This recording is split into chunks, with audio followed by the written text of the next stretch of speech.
Okay, lessons learned in my current planner, journal thingamajig that I will change, or that will lead to changes in my new one. To begin with, this journal, this humongous journal, only lasted me for about a month. So this is April. I am abandoning it for good reason. Okay, when I had started using this, at first it was just a single Leuchtturm with my usual sections, the time-specific section, the next action section in the middle, and the project section in the back. But then I decided to glue 2 additional notebooks onto the Leuchtturm to make a bigger journal, which was a good idea. It's just that everything is now in the wrong order and I can't live with that. And I tried, to begin with, the project section is now in the middle. It should be in the back because that's the way I like it. So in the new one, the 3rd book at the back of the whole thing will be the project section. But in this one, it has now ended up in the middle because I glued the other notebooks onto the Leuchtturm after, having set it up.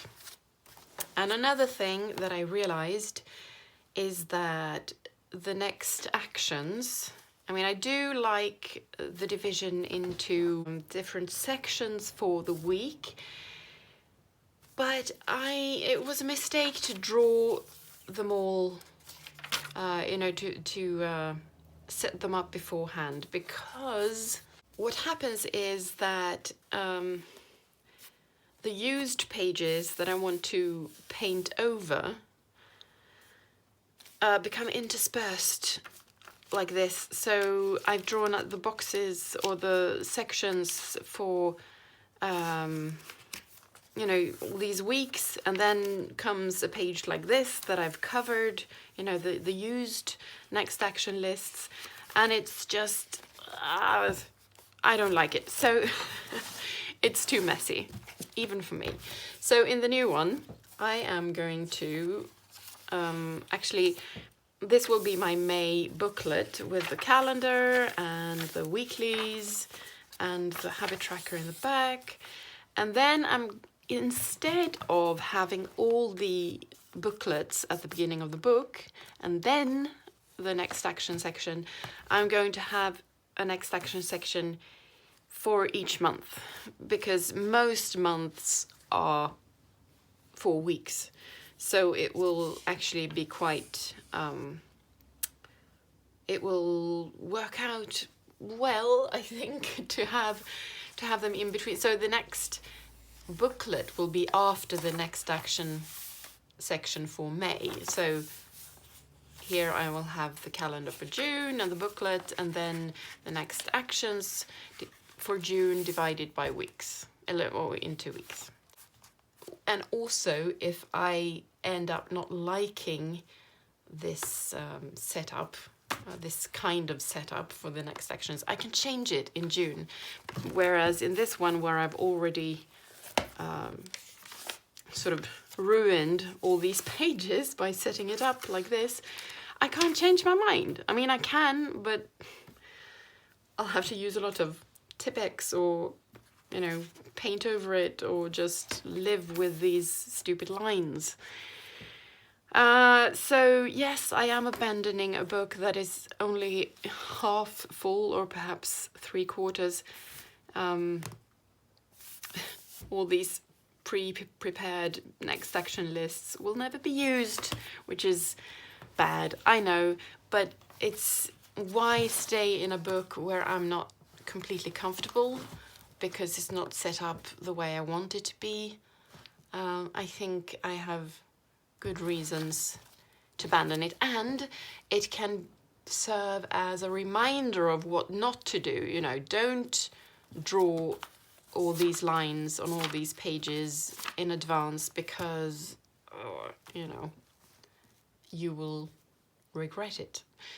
And you know, I can see what worked, what didn't work. I've decided to view my planner / journal as field notes. So all these changes and mistakes and corrections and just abandoned spreads and stuff, I view them as data, you know. It's good to keep your data because you don't need to make the same mistake again, because you can check your old planner and see that, I tried that, it didn't work. So mistakes are good. They tell you something. They're full of good information. That said, I do wish I could keep to one system throughout one book and not change it up all the time. But I have a feeling that I'm approaching some kind of peace. I know you should never talk about planner peace, because after half a year you're making another video about your new planner piece. But there are things that I have kept for a very long time because they do work. Like, you know, this setup with the Dutch doors, I have kept for almost half a year now because it works. I like it. There's no reason to change it. I like my weeklies this way. And I'm sort of, one thing at a time is sort of finding its solution. So I'm viewing it as, you know, a journey towards not perfection, but, you know, just contentment, I think is a word I'm looking for. And for each change, some things are constant because I've found the perfect layout or whatever, but some things still need to be tweaked, but I'm getting there, you know. I'm not changing it up just to change it up just because I saw something cool somewhere. It's based on what feels functional for me. So, yes, my plan with this new book is to use my booklets, have my next action section between each booklet, so between each month. And the second book and the second section is the random section that I'm preparing with these colorful backgrounds. And this is where I journal and world build for my fantasy series. And I think I will probably use up this middle section quite quickly. Maybe it will take 2 months, maybe not even that. But this first section with the monthly booklets and the next action lists will last me longer.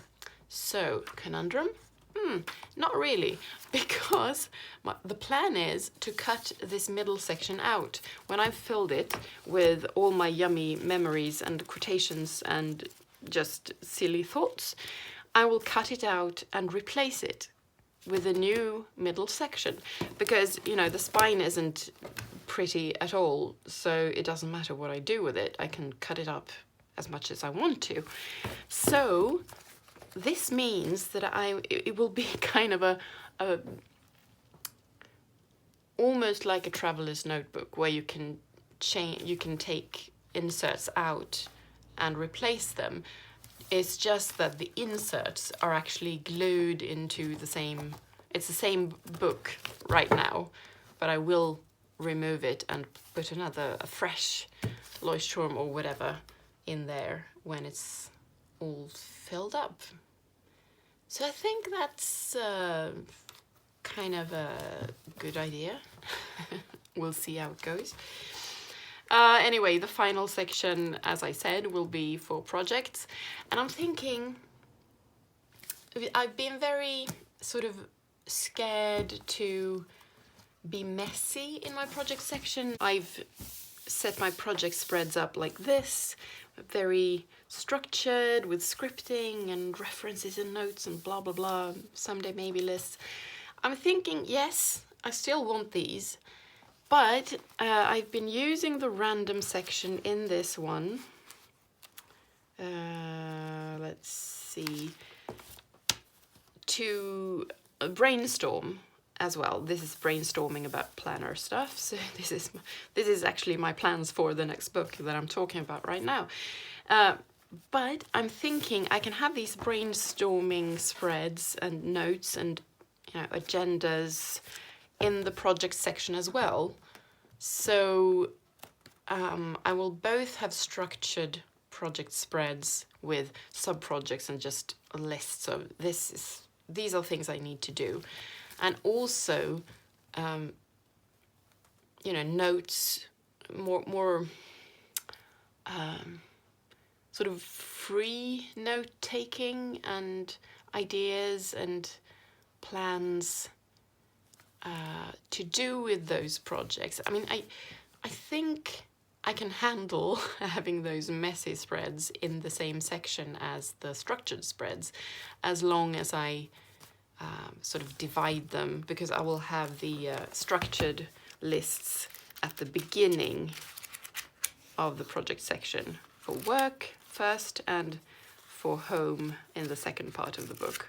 And then the rest of the pages can be more messy and whatever. I'm trying it out. And yes, I'm keeping all my work project tabs at the beginning of the third section or third book. I don't know what to call them now, because they are sections of a book, but they're also 3 books glued together, so I'll need to think about some consistency in my nomenclature. Anyway, and I have my tabs for home projects in the back. Anything else? Well, I have pockets in each section. And lots of post-its, because I'm so afraid to put pen to paper. Still, it's just paper. But, you know, a new book is kind of sacred, isn't it? Sacred. Yes, for me it is.